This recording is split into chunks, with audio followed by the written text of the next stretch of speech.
Welcome to the SnapCast podcast, where two friends who love Magic the Gathering, Brad O'Brien and Zach Muller, talk about all things competitive, casual, and financial in the world of MTG. Yo. How's it going, Brad? It is a lovely Sunday morning. We're recording on Sunday, May 14th? Did we figure that out? May 15th. May 15th. May the 15th be with you? No, we missed that holiday. We actually talked about that. We talked about it at the end of that cast. Like, oh, crap, we missed that. But welcome, everybody. We are the SnapCast podcast. And if you're watching us or listening to us on any of your social media devices or platforms, thank you for finding us. Appreciate it. Hit the like and subscribe button so you never miss a episode when we either go live or new episodes come out. I know. I did a gameplay stream last week. You did? I did. Yeah, a couple of people hopped in. Sam Picard watched a bunch of it. I think I missed that. I have to go back and check that.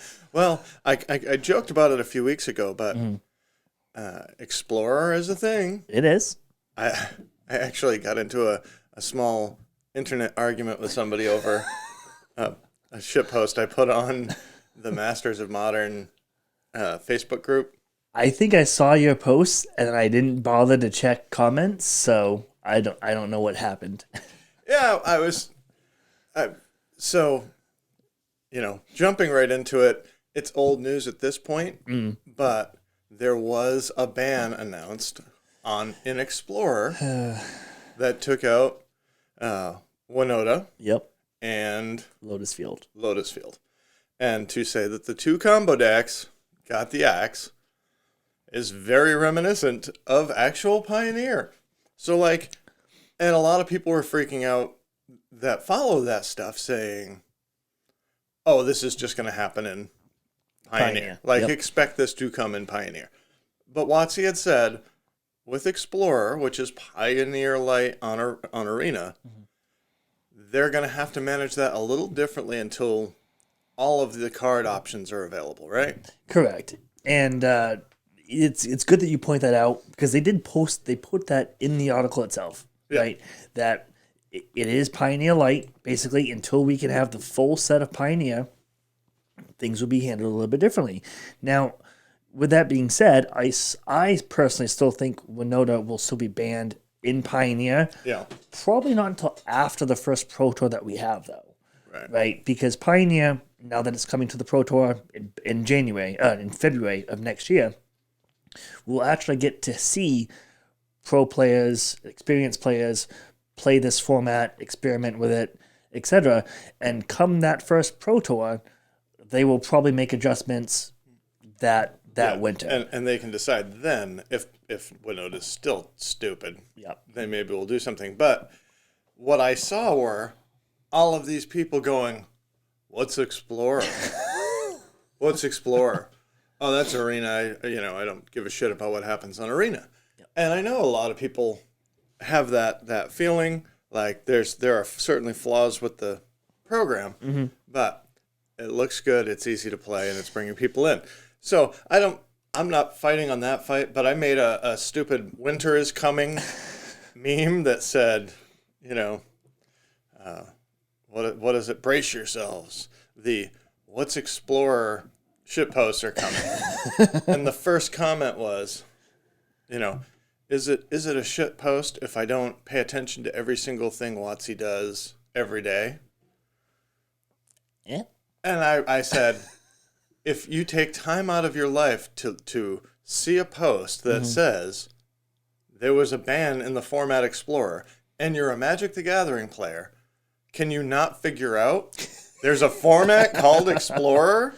And maybe you've never heard of it, that's fine. But if you take the time out of your life to comment on that, you're being snarky. Yeah. Right? You're not actually saying, could somebody please explain to me what this Explorer is? Right. Like you're not just scrolling past it. Like you're taking actual 30 seconds to make a comment. Like you are being a little bit snarky, I guess. Yeah. Yeah. And I was being playful because if I can take a few minutes out of my time to make fun of the people that are taking a few minutes out of their day to make fun of the question. Mm-hmm. And the person fired back with, I'm busy and I don't pay attention to all of this stuff. Yeah. And I'm like, well, thank you for sharing some of your precious time interacting on my post.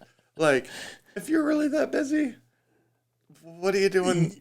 Right. And I'm sure they fired it back probably within minutes of yours, right? Yeah. So how busy are you really? I mean, I check my phone and my work phone pretty frequently throughout the workday. Yeah. But I don't always respond to a meme that my boss has put into the group text, or I don't always respond to something that my boss has put out in the group chat. So, like, there's a good life lesson in that. You don't have to, like, no response is a response, but you're not obligated. Right. You're not obligated to answer a phone call. You're not obligated, maybe with work, you have like in my work, I try and set an expectation of you're not going to get an immediate response. Mm-hmm. Unless your email says, I'm bleeding or something's burning. Right. I may be doing something. Like, you might be on a job, right? So you're not expected to answer the phone call immediately every time. No. It's okay. I'll get back to you. Yeah. And you can choose what you give your energy to, especially on friggin' Facebook. Especially on Facebook, social medias, I honestly feel like social media would probably be a lot more better if people just scrolled past things, whether they agreed or disagreed with it, especially Twitter, because Twitter drama is completely real. Yeah. If you just scroll past it, it doesn't hurt you. It doesn't hurt you. Right. It's Twitter drama can't hurt you if you scroll past it. Yeah, I like that. And I feel like you've been doing more with Twitter stuff. I've been trying to post more actively to Twitter, mostly just videos that I post to my channel or Magic-related content. But I got on Twitter to follow all the Magic drama from, 5 years ago. Yeah. And it moves too fast. And it's completely irrelevant. So yeah, if you can't actually spend your day on Twitter, exactly, you're never gonna keep up with it. You get to play some. Oh, I wanted to point out before we get much further, because we're doing this on Sundays now. Yes. So we're not live streaming. We are a week behind. We took last week off for Mother's Day. Mm. Let's acknowledge that. Yep. We are looking at some challenge results in our event results later in the episode, but we're looking at the Sunday's event from last Sunday. That's the 8th. Yep. But we do have yesterday's, the 14th, results for Saturday. Yep. So yesterday was Saturday the 14th. You were in... I was in a paper 1K down in New Hampshire. At Next Gen Comics, they've been doing 1K events every month, once a month. And it's always been modern. And a few of us from the shop try to make these events. And there was like 34, 32 people, something like that. And John King from our store made top 8. Yeah. I got 9th on Breakers. It wasn't as close as the last time I got 9th, but it's still 9th, so regardless. And then K-Flag got 18th, and then everyone else unfortunately didn't make the cut. They X3 dropped, but they paid out to 12th, so I got $50 store credit. John got $100 cash. So congrats to John. Yeah, he was on Blue White Hammer, playing spell pierces in the sideboard, I think. Oh yeah, and he did really well with it. So that's awesome. I was dissatisfied with my hammer results the last few times I was able to play. Yep. And so I started that experimentation with the black white blink stuff. But he just decided he was going to stick it out, and it worked out. I mean, it's still a really popular deck. It still does really well, and that meta had a ton of Murktide yesterday. I mean, I played against it twice. I think John played against it twice. Craig played against it 3 times. It was all over the room. Yeah, and there was one Murktide in the top 8 that lost in top 8 in quarterfinals. So it didn't even convert? It didn't convert very well. There was a bunch of 4-color money piles as well. 2 of those made top 8. So, Blech. yeah. Pretty I'm disgusting. being a dick. Our man, I feel bad for GB. Like, he's the best Magic player that I never see get there. Yeah, he was playing Jeskai control, or not Jeskai, Esper control, and he lost round 1, but he did win the next 2. Yeah. Granted, this was a 6-round event, so he started off 3-2, and then he finished 2-3 drop. So he had a little bit of a rough time, and him and a few others had a team event this weekend. They were going to play today, but that got canceled or postponed. So Yeah, they were going to play multi-format, Pioneer, Legacy and Modern. Yep. Yeah. And they found out yesterday that got postponed. So now the TO was going to do a 1K. So they're still down in Mass to do a 1K, another 1K. So good luck to them. Yeah. This will obviously come out after the fact, but hopefully you guys did really well down there. I really hope they do. And the other thing that we will find out in the future, so today's the 15th. Tomorrow, the 16th, starts Baldur's Gate previews. Oh, boy. So the Commander Legends previews all start this week. So on next Sunday, we should have at least half of them. Yeah. So Yep. Minus the ones that got leaked like 3 weeks ago. Yeah. Speaking of leaks, WotC dropped a bunch of sneak peeks. I am super excited for this. So, Wizards does a stream every Thursday. Is it every Thursday still? It's something like that. Yeah, but this was we had talked about it a while back. They're doing monthly announcement days. That's right. So on the 12th was the big announcement day. Okay. So this was their big announcement day for a few new products. Double Masters 2. We knew the set was coming. It is coming out in July. But this was the first look that we got for how they're doing this set, any special promos or artworks or etc. So, of course, the first image that we see here is Kozilek, the Butcher of Truth. So that hints at something. Yeah. Well, exactly. They're not doing just one. No, they can't. They can't just do one. It's got to be a cycle. Right. And, I was looking at prices at Emrakul's the other day, and they're around $50. So if we get a reprint of Emrakul, I'm excited. Yeah. Yeah. And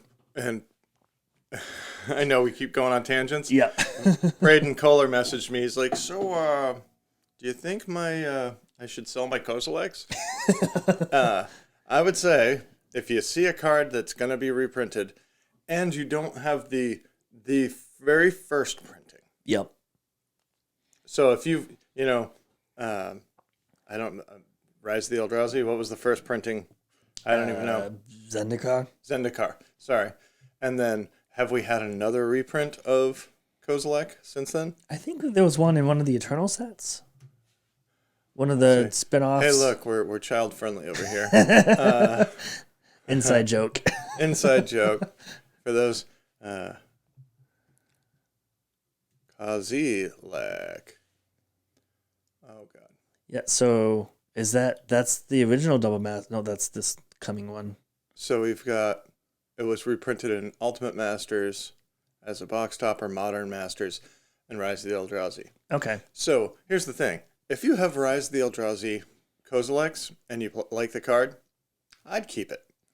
If you have any other printing, Modern Masters, Ultimate Masters, the list, probably pitch it. I'd pitch it if you're not actively playing it this week or whatever in Especially July. if it's foil. If you somehow have a foil copy of it, probably pitch it. Yeah. But this is really exciting, right? This is basically going to be a set of reprints. We're not quite sure if it's all reprints. We can only assume it is because the last one was mostly. This is awesome. Like Scryfall already has the new arts. artwork. Yep. Yeah.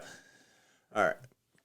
You were saying so if we get the set. So if we get the set, prices of Emrakul's, which are the most expensive at the moment, are going to drop, which is great because I'm looking to pick some up. The set comes out, I think that was June 16th. Previews began June 16th. Set comes out July 8th. Yeah. So, I mean, we're already halfway through May. So we're gonna have Baldur's Gate spoilers this week, and then as soon as those end, we're gonna have Double Masters 2 spoilers. Basically, yeah. I mean, so tomorrow's the 16th, so a month from tomorrow for us is when the previews for this begin. Yep. Yeah. So we're going. It feels very much like the last time they did this, which was Commander Legends. Boom. Double Master. The first Double Masters. Boom. Yep. Like we got whacked with awesome sort of premium product that has cards that are for modern Commander. Like these are not standard. No, these are all cards that probably drastically needed a reprint, right? Like cards that Seasoned Pyromancer is sitting around $45-$50 right now. Like casual players don't want that. They're not going to pay that price. So this is going to help bring some of those prices down. Now we're looking at the artwork for some of the packaging. You recognize that young person? I do. That is, now I can't think of her name. Anamatu. Thank you. The Fate Shifter. So is this a hint that she's coming back? Double Masters or reprints, right? They haven't done any new cards. We don't know. Right. We'd have to look at the original Double Masters to check. But it hasn't been printed since the Commander set. Yeah. Yep. So I wonder if that hints at, if not a cycle, an inclusion of popular commanders that haven't been reprinted since their original deck. That's a good point. May have only come in foil. Yes, actually, yeah. So I think when those came out, and like the Anamatu deck came with Anamatu in foil and only foil. So you might actually be able to get a non-foil version. But what were the other commanders in that cycle? I maybe we could have looked this up We beforehand. probably should have looked this up. I didn't. It's think about that. we've both had very busy weeks. Very little sleep. Very little sleep for the both of us. But it was Amanatu. It was Sahili the Gifted. Yep. I think there was a Jund Cat. I can't think of his name. Oh. Yeah. And then I can't think of the fourth one. That Jund Cat was super popular. Yeah, it was a Planeswalker cat. And then I can't think of the other one. But if like that maybe also be a cycle that gets reprinted. Which would be cool. And I mean, like you said, those only came in foil. Yeah. So it'd be cool if they came in non-foil. And if we're looking at the draft booster box art, we show Liliana alongside Amanatu. Is that also is that Soul Ring? Not Soul Ring. Is that a Mana Vault symbol in the bottom corner? Jeez, man, that looks like Mana Vault to me. I mean, that looks like the Mana Vault that I have. Yeah. So potential Mana Vault or Mana Crypt reprint as well in this set. I mean, that's huge. That's yeah. Again, for them, it's like, how can we print money that people are gonna want to buy? People are gonna want to buy. Yeah. So then they talk about, here's some of the art for the battle for. Oh, what is that? So this is the Double Masters Collector Booster. Okay, look at the art on that. Yeah, that's they started doing the black and white packaging for the Innistrad, one of the newer Innistrad sets. And so they're doing it here again. These collector boosters are going to have the black and white box printing. So kind of cool. Kind of cool. Weird art. Like Very I'm trying weird. to. That looks like art from a secret lair or something. Yeah, some type of slime. Yeah, I don't know, but it doesn't. It doesn't scream Double Masters regular Magic card to me. No, I'm not familiar with it, and they don't identify it. And I don't want to scroll down too far, but oh, hey, look. Is that Ren and 6? Is that Ren and 6 confirmed reprint? I'm actually excited for Liliana the Last Hopes, and a big part of that is because they have given us some awesome alt art treatment, and we'll talk about the alt arts for all three of these cards. Yeah, because I think we'll actually see them in a second. But Ren and 6 reprint is huge. Yeah. Right? This card is pushing $90 for modern, basically. Yeah. Modern staple, probably a Commander pseudo staple. It's huge. legacy staple, I think, as long as it's not still banned. Either way, it's huge. I actually just traded one of these 2 GB yesterday at the 1K. Yeah. But it's great to see the reprint. It's much needed. Yeah, you don't want to see cards that were printed a year and a half ago be $115 or something. And this was printed in the last Modern Horizons 1, right? Yeah, so yeah, this was 2 years ago. Yeah. So does that mean that we'll also get stuff from Modern Horizons 2? I mean, I always wonder about this, and and I've never heard it clarified. How long has this set been set in stone? So if it takes it takes 3 months to distribute and 3 months to print, that means they had to finish all of the art and design 6 months ago. At least. Yeah. Right? And so it could at least be 6 months, but it might be a year. And so did they look at Ren and 6's popularity a year ago and say that should be in Double Masters? Well, then do we have to go back and figure out what was hot a year ago? And sometimes I feel like you do see those reprints in these sets that are like, why did they include this card? Yeah. Oh, well, this card was actually in the Inverter of Truth. I'm totally making shit up, but it was in some deck a year ago that was popular. Yep. And now it's potato again. Yeah, it's interesting to know. It would be interesting to know how they go about deciding what's going to be reprinted in these specialty sets, particularly like this.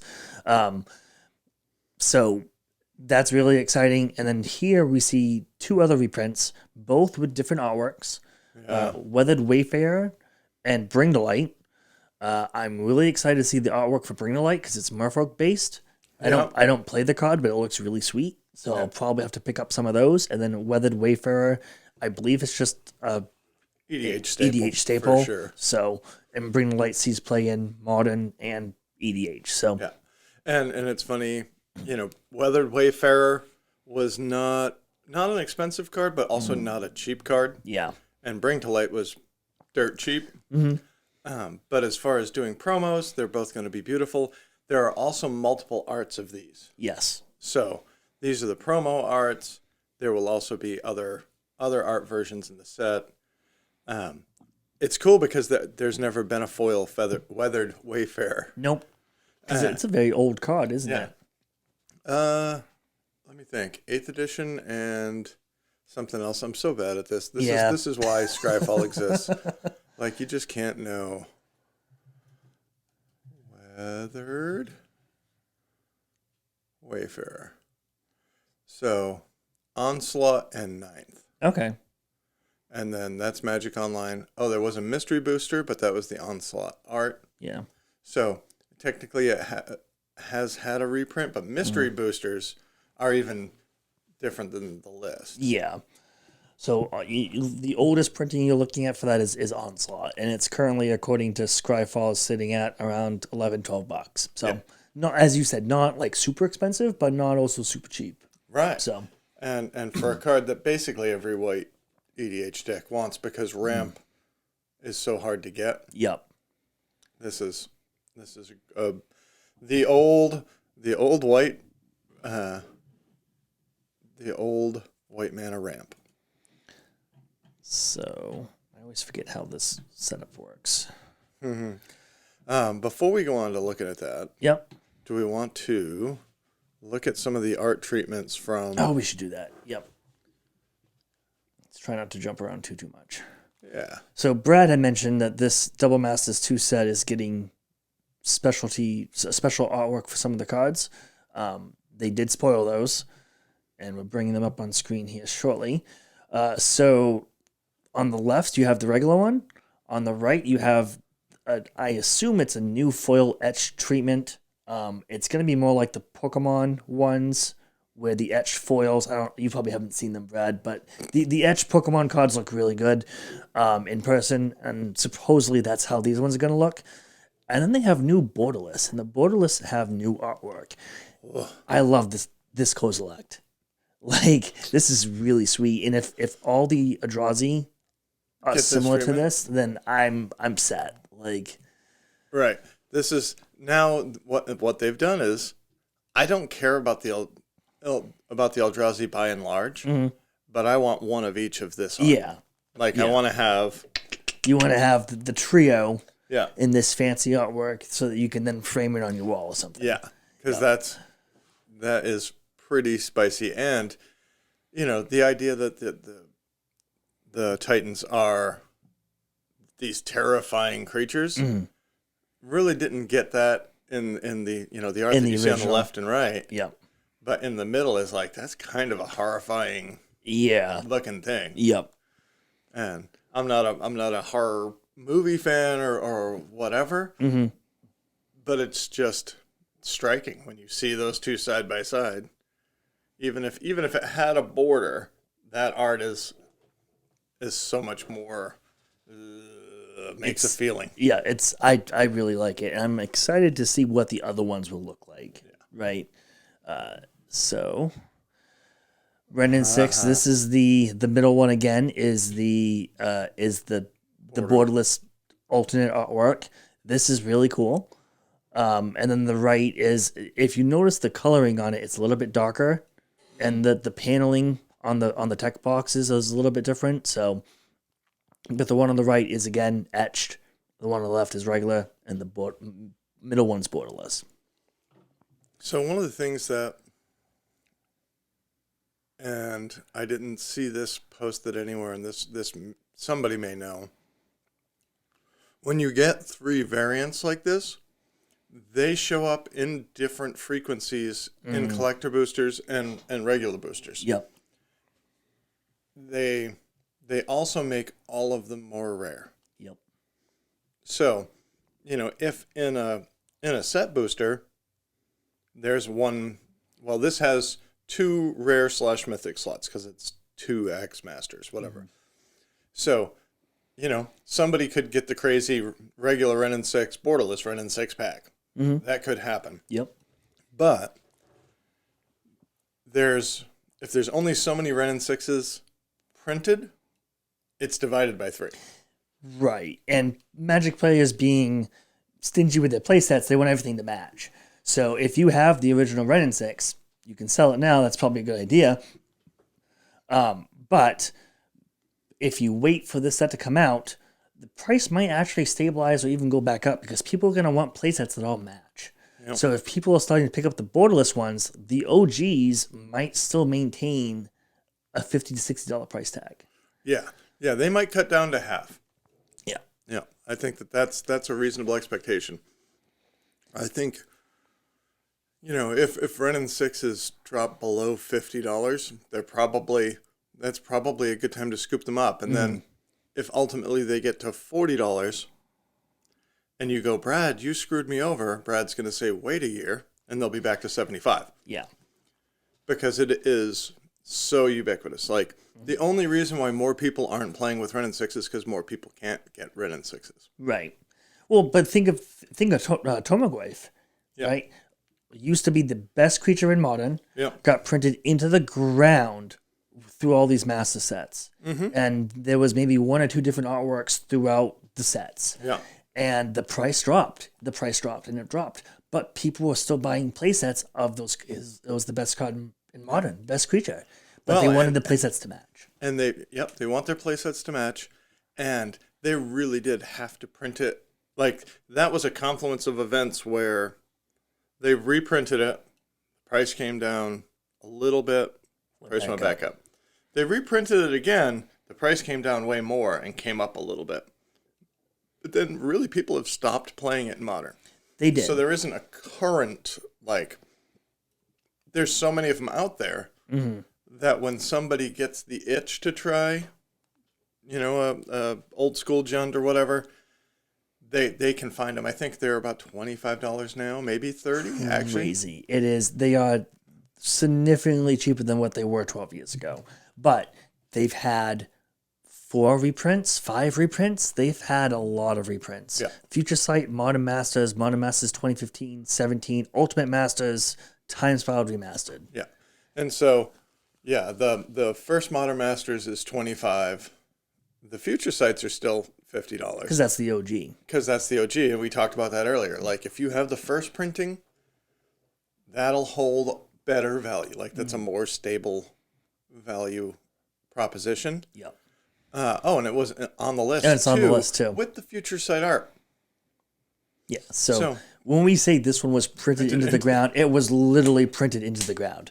And if Ren 6 probably won't have this many printings, right? No. Like I don't think they will print this 7 times. No. I could be wrong. Well, and if they do, it's going to be over a span 10 of years. Yeah. Or something. Yeah. Right? But I think the reason why Tarmogoyfs aren't $100 anymore is has more to do, or has as much to do with them seeing less play as being printed 7 times. Yeah. I mean, they have gotten worse over the lifespan of Modern, so it's not as powerful as it once was. I played a bunch of gigs this weekend. There's a country song that's I'm not as good as I once was, but I'm as good once as I ever was. Yep. You've probably heard it. I have. Yeah. Unfortunately. I'm not a big country fan, but I have heard it. I am also not a big country fan, but here we are. Liliana, the Last Hope. Not the most expensive Liliana, but another one that was getting pricey. Mm-hmm. She was has been seeing more and more play in Pioneer, I believe, and maybe a little bit in Modern. Great to see this back. The alternate, the borderless is different, and then foiling left and right. I like it though. Like, it's great. Yeah. And now that's interesting. I want to find, let's look on Scryfall again. Liliana, the Last Hope. Did I spell that right? Let's see. Yep. Oh, baby. Boop, boop. So I actually saw a version of this art with an etched treatment. Yes. I think that got somewhere on Facebook, I think. Yeah. And I didn't grab a picture, which was unfortunate. That's okay. But we can make this happen. Liliana, the Last Hope, etched.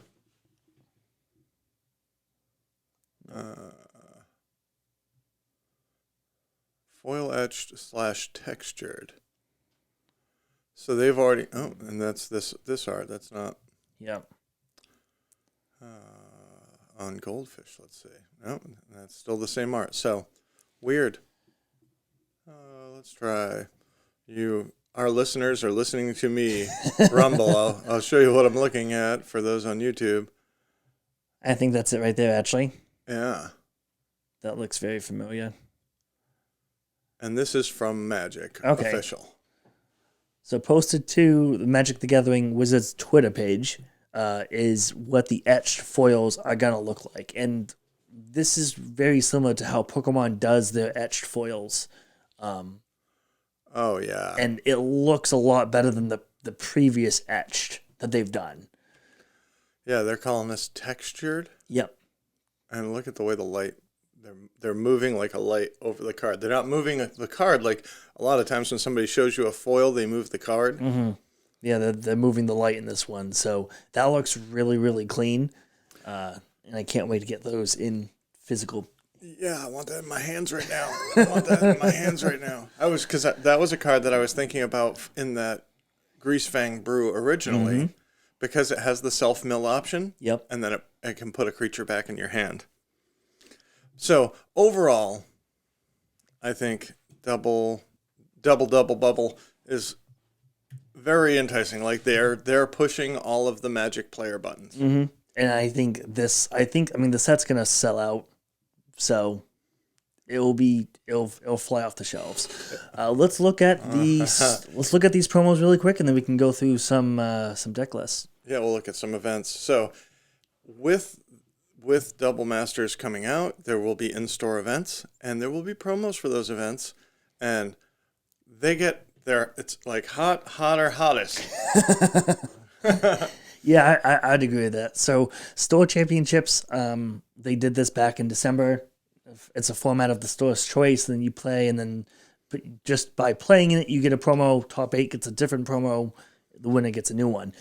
So these are Flame Slash just for playing.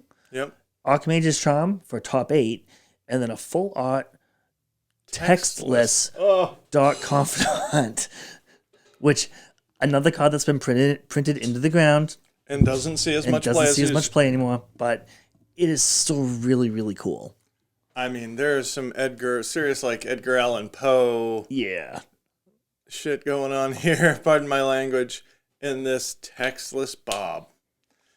Anybody that does play Bob in Modern that's a foiled Jun guy, they're gonna want these. These are gonna be stupid. Yeah. Even the Archmage's Charms too. Oh yeah. Those are seeing huge play right now. Yeah. And that artwork is sweet. You can actually see it's actually Teferi in the reflection of his staff, it looked like. So that's actually pretty cool. And then Flame Slash. Pioneer. It might even look like a Tormagrife being slashed, I think. Oh, yeah. That's what it kind of looks like to me. But and these are, the Dark Confidant is textless, but the other two are sort of like the art goes behind the text box. Very simple, clean. Yeah.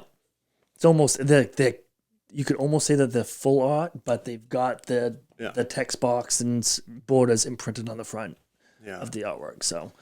So friggin' sweet. And I just know whatever it's gonna be, I'm gonna be like, oh, I can't make it. Yep. So speaking of, and we wanted to talk about one Pioneer deck because we keep bringing it up. It's like my pet monkey. And Zach found a list from the 12th, an event that was a Pioneer League that had a really interesting take on Greasefang. And so this was played by Vidgain. Something like that. Names are hard. Videgain. We'll give them credit for this black-white Greasefang. What... Other than saying, oh, Brad's going to like a Greasefang deck, what did you see in this? So most Greasefang decks are Esper color or Mardu color. You can actually see in the corner there that there's two other Greasefang decks. One's Mardu and one's probably Esper. And they all tend to play similar things. They play the Perihelion 2 combo. Yeah. And they have ways to put cards into the graveyards. Yeah. The Mardu one plays Fibble the Mirror Breaker. The blue one plays, I think... some of the discard, like Thirst of Knowledge and other discard blue spells that you draw a few, discard some. Tainted Indulgence. Or they play Self-Mill. This one being just black-white, it's really interesting. Archmage's Vessel is a card that when you recur it from the graveyard, if it enters the battlefield from your graveyard by any means, you also get a demon with it. And so they do that with, where was it? Expedition Specialist from Streets of New Capenna. Extraction. I don't know why I say That's that. That's all right. We're both working on a little sleep, but Extraction Specialist, yeah. Go ahead and read that. So this is from Streets of New Capenna. It's 2 and a white for 3/2. Lifelink. When it enters the battlefield, return target creature card with mana value 2 or less from your graveyard to the battlefield. That creature can't attack or block as long as you control the specialist here. And I thought, well, that's weird. Like, why wouldn't you want it to attack? But if you're going to use it to crew vehicles, you don't care. Yeah. Or if you're just using it to get back Vessel, you also don't care because you get the demon. The only vehicles in the list are the Perihelions, so they don't have Smuggler's Copters or anything else to run with it. It's just this. But you really don't care. Raffine's Informant, I think, is also Streets of New Capenna. Yep. It just I always say this wrong, connives. Yeah. When it ETBs, which is also great, and it's recurable with the specialist. So you have ways to put Perihelions into your graveyard. Yeah. And you have ways to put Perihelions back into your graveyard after you get it back with the Greasefang combo. Yeah. Because Greasefang will put it back into your hand after that combat. You don't want it in your hand. And you don't really want it in your hand. Well, you have ways now to put it back. They also include things like Deadly Dispute, and Village Rites that give you ways to sacrifice your crude parhelion in the end of combat step. Yeah. Or in the second main phase even, while it's still a creature. Before it gets bounced. All right, so you can keep drawing cards, and they're also, because it's so heavy on, this list is so heavy on self-mill between Stitcher Supplier and something else. You know, they're running 4 Call of the Death Dweller and 4 Can't Stay Away to be able to recur the Grease Fangs too. Yep. So this definitely loses to any kind of graveyard hate, but this is like a combo. If you can go turn 1 Stitcher Supplier and manage to mill over a Parhelion and a Grease Fang, on 2 you can play Can't Stay Away. Yep. Put Grease Fang onto the battlefield. Grease Fang triggers, puts Parhelion onto the battlefield. Yeah. That's all right. That's a turn 2 swinging 15. It is. And Pioneer doesn't have a lot of 3 damage removal spells in the format. Like Grease Fang is 3 toughness. So, there's a few 5 damage spells, but they kind of have some hoops you got to jump through. So, like, this on turn 2 against mono red is probably close to game ending because they can't deal with it. Yeah, or they have to spend 2 flame slashes. Or they have to spend two damage spells to deal with it. Which could cost as much as 3 mana. Yep. Yeah. So I thought it was pretty cool. And 3 being in the 5-0 league dumps was also pretty interesting. Yeah. The format is still kind of the same. You got spirits, you got control, Jund, mono red. The prelims had some devotion decks in there, so it's all kind of the same. I really think we'll start seeing new things coming when we get into this cycle of PPTQs and then the Pro Tour. Yeah. So another card that we definitely should talk about, because everybody's talking about it, and everybody missed it, but I just brought up a prelim from the 14th from yesterday. Mm-hmm. And that has an Esper Grease Fang list running Ledger Shredder. This is actually my snap this up this week, and I'm glad you did this because it's currently 33 ticks on Moto. That's not a mistake. Yeah. It is literally 33 ticks. Because it is played in every format. It's played in every format. It is so good. It definitely got by me. It's doing a lot of work. Murktide's playing it in Modern. I feel like I saw Grix's Death Shadow deck playing it. Like, it is just... Phoenix is playing it. It is good. Yeah. It's currently sitting... When I pulled it up this morning, it was sitting around 12. Bringing up TCG Player right now. Yeah. Yeah, looks like market price for... Yeah, I know. That did it for me as well. It popped up an ad. It's currently sitting around 12 as a buy now option. Those are, so. There's a foil for 12. Somebody messed up. Yeah, they also have the full art or borderless that's sitting around 15. So if you have them, probably hold on to them because they are climbing. Yeah. If you can get a playset, either borderless or regular, because the $3 difference between a borderless and a regular, I'd say just spend the extra little bit of cash and get the borderless. The cooler one. Yeah, because they will outpace. They should. Yeah. Yep.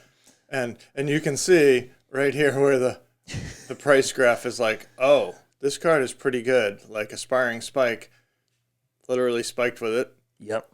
I'm gonna say that's Aspiring Spike on right there, and then people are like, okay, well maybe it's just hype. He didn't play it for a couple of days, and then everybody's like, oh wait, this is good. This is good in Pioneer. This is good in Modern. This is good in Legacy. Yeah. This is good in Legacy. That's crazy. You can playing 2 spells in a turn is effortless. Oh yeah, absolutely. And it's crazy. And it's each player on each turn. Yes. So if your opponent casts something and you go to force it, and they go to force it, and you do something, You're conniving twice. Yep. And you're replacing the cards that you're using. Yeah. So it's amazing. I don't know how high it's gonna get because it is still a rare. Yeah. So I would probably put it at 20, maybe 25 tops. Right. And so if you're getting them now at $12, you might be saving yourself half the money. Yeah.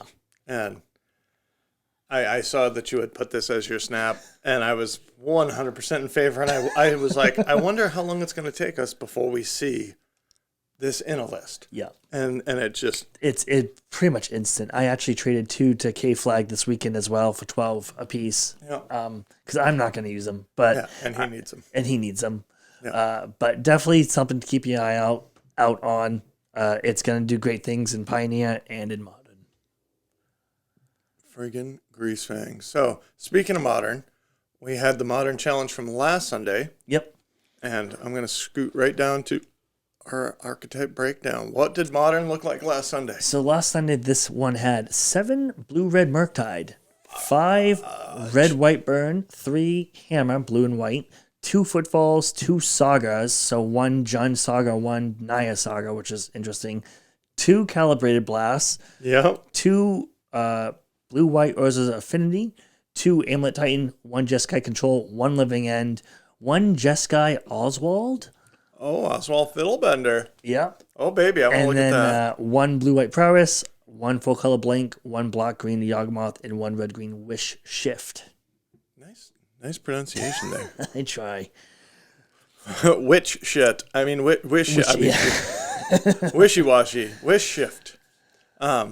So, I mean, we talked a little bit about the calibrated blast decks the last time we got together because of the 2 new cards, really, which was Shadow of Mortality. What was the other one? Well, calibrated blast is... there it is. Yeah, I think it was mostly the Shadow, just giving them an extra creature to hit 15 damage off of. Scion of Draco, which is Modern Masters 2, gives them a creature that they can actually potentially cast. Yeah. Because they have all the Triomes now, so they can go Triome into Blood Crypt into turn 2 Scion. Pretty sweet. So it's pretty cool.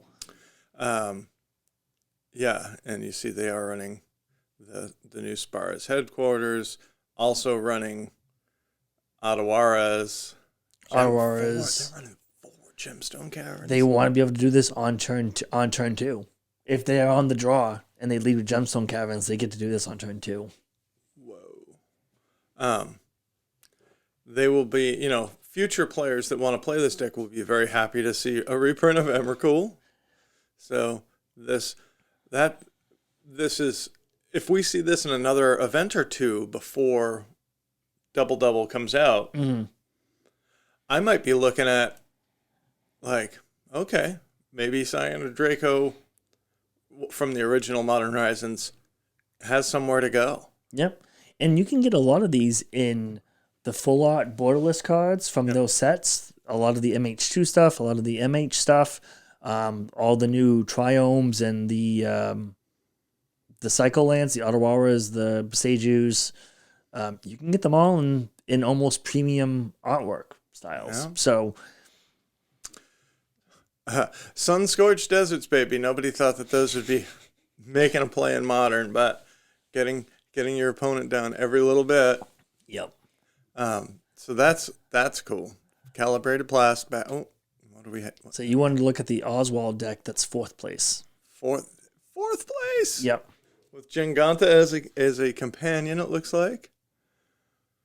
Brea's Apprentice? I don't know this one. This is of course it is. A Modern Horizons card. When Brea's Apprentice enters the battlefield, make a 1/1 Thopter with flying, sacrifice an artifact, and you can either exile the top card of your library, and until the end of turn, you may play that card, or target creature gets +2/+0. Okay, so that'll let you cycle through. Oh, I see. So this has the Crackdown Construct combo in it. Are you familiar with this? I don't think I am. So Crackdown Construct is a 4-mana 2/2 artifact creature construct, originally from Kaladesh. Yep. Or Aether Revolt. Yeah, Aether Revolt, yep. AER, yeah. With Crackdown construct. It says whenever you activate the ability of an artifact or creature that isn't a mana ability, it gets +1/+1 until end of turn. Okay. Lightning Greaves has an activated ability of equip for 0 mana. Mm-hmm. So as long as you have Crackdown construct and any other creature, you can move Lightning Greaves back and forth and back and forth and back and forth, and Crackdown construct becomes infinitely large. Mm-hmm. What you can do with that, I don't know. I've looked at these decks before, especially when you're playing red. I feel like there should be a fling. I was gonna say I don't see a fling in here. or even there's the fling land. Like there's the modal double face card that's a fling for 3 on one side. Okay. Like I don't understand why that isn't in here. But I think that is your backup plan. Mm-hmm. You know, this has the Sword of the Meek Thopter Foundry combo, which people are familiar with.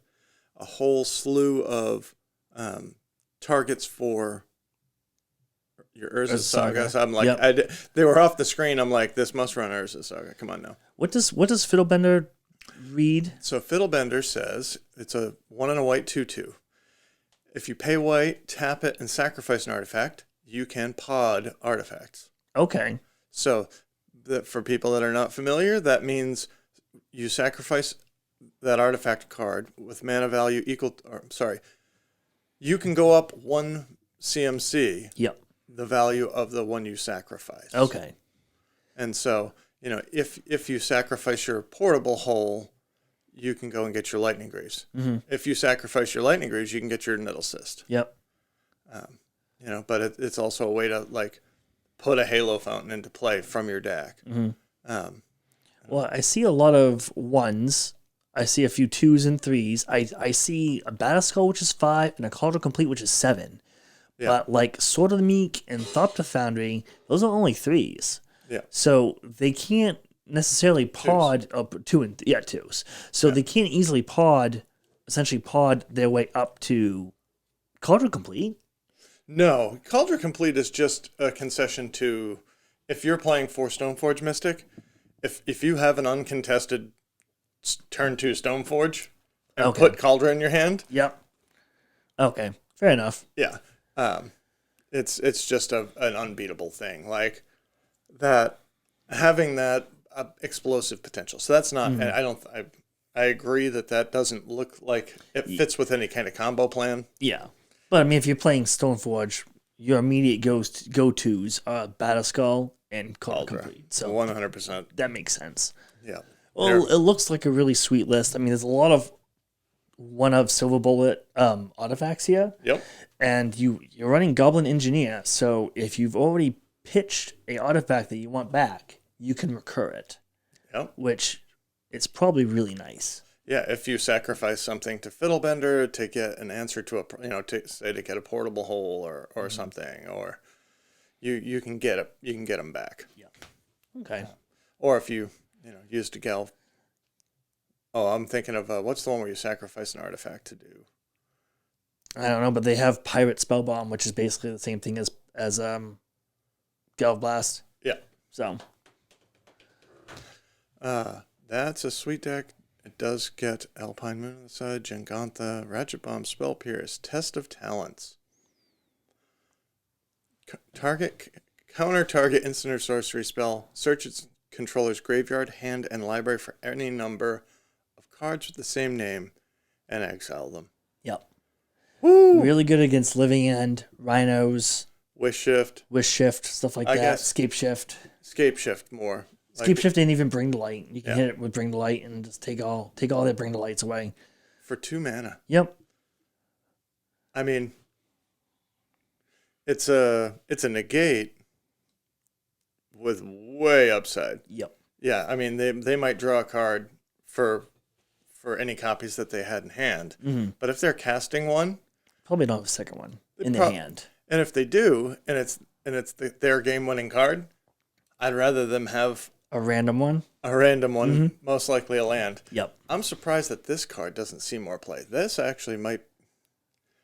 It sounds strange, but like Test of Talents. I wonder if this is a card we don't start seeing more. It's a possibility. The fish community has toyed with it off and on, and I've seen it in a few other non-fish lists in Modern, but it hasn't really taken off because it is 2 mana. We have so many 2 mana options, and because people really only want to play it for against Living End and Rhinos. Granted, those 2 decks are doing really well right now. People just have other ways to deal with it. They have Void Mirrors. They have Chalice of the Voids. They have more better ways to deal with it than Test of Talents. Okay. You talked me out of it. I'm like, but for a card that's only ever been printed once, that you can go and, this is interesting. They're, 40 cents to $1. Foils are mostly under $1.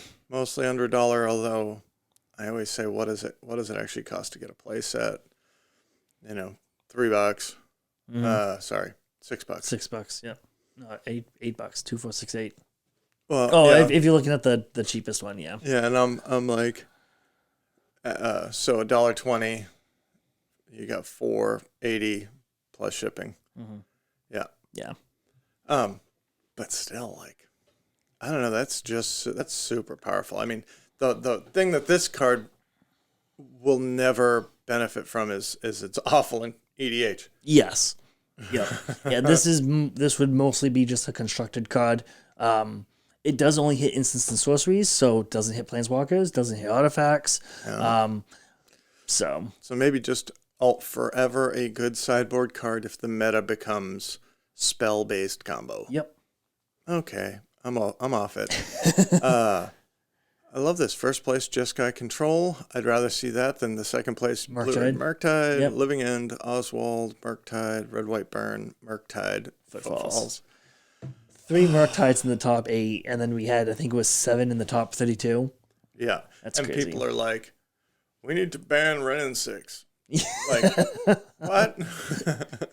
Are you kidding me? There's all of these Murktide players, and Ren and, like, they play turn 1 Ragavan. Yep. If your opponent, if you're on the draw, you're so screwed. Like, if you don't have 1 mana interaction, you're screwed. Yeah. So somebody being able to play their second land and play a Ren and killing this the Ragavan is like, how awful would the format be without Ragavan? Without Ren. Right. Yeah. I don't see anything particularly interesting in these. Nah, I think the Brazen Borrower might be somewhat new, but I mean these lists are pretty much stock. Subtlety actually is making a comeback in these lists, as well as Rhinos is playing more subtleties now. Yep. And I think Rhinos is also playing more Archmage's Charms. Yeah. So just some heavier blue, which I'm okay with by all means. Yeah. Pretty sure my conversion rate against Murktide is like, it's got to be above 50% right now. It's got to be. Like, that's awesome, man. I couldn't even tell you because I haven't played Magic in 2 weeks. I wanted to go play Friday night Modern. I was very excited about it. I actually was gonna, And when I started last week, I had no gigs, and a guy called me up and said, "Hey, the club needs a band for Thursday. Do you want to do it?" I said, "Yes." Okay, we'll do it.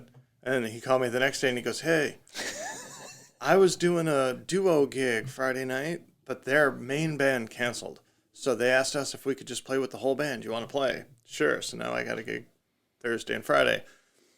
Country band said, "Hey, we're playing an event down Brunswick in the morning on Saturday." I said, "Well, I can make that work." Mm-hmm.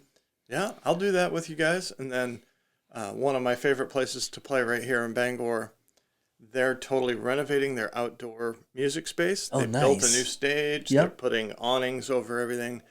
They're like, "You know what? The stage is up, man. Let's get some music there." Let's get some music there." So Yep. it was like, 24 hours notice, and for all of these things. And so instead of having no gigs this week, I had 4 in 3 days. Slept in my car one night. So, thank you very much for hanging out with us while we Yeah. talk about some Magic cards. Is there anything else that was exciting to hit? Anything else that was worth mentioning? I don't think so. I think the other the other challenge event was basically the same thing. You know, Murktides, Living Ends, Rhinos. I don't think anything too spicy was in there. So nothing that we haven't seen before. Nothing that we realistically haven't seen before. The meta's super healthy. Go out, play what you know, play what you like. You'll be fine. Yeah. Like Zach said, he's interested in snapping up Ledger Shredder. I'm also in on that. I think we both agree that anything that is for sure, like we know is getting reprinted. If you don't need it to play this weekend, if you don't need it to play in the next month, yeah, you know, they're going down. Don't try and scam anybody. Yeah. I'm not suggesting that, but there are people that are looking to play that card this weekend. Mm-hmm. So if you can sell your Ren and Sixes for $80 today, and next week they're $50. Yeah. But that person got to play with them. You didn't scam them. They knew that when they bought it, right? That it's being reprinted, right? And I mean, if you're well versed in the format, in the modern format, and you have a good idea what's being played right now, you can probably take a good guess at what might be reprinted. So, you know, get rid of them now. You probably won't be disappointed later on. Yeah, and you can always buy it again. You can always buy it again. Not the best financial advice, but hey, this is not a financial advice podcast. Nope. All right, guys. Hey, look, music. There we go. As always, thank you all for watching. You can find me at Mo_Town111 on Twitter and Brad at the SnapCast Pod on Twitter. And guess we'll just see you guys next week. Peace. Peace.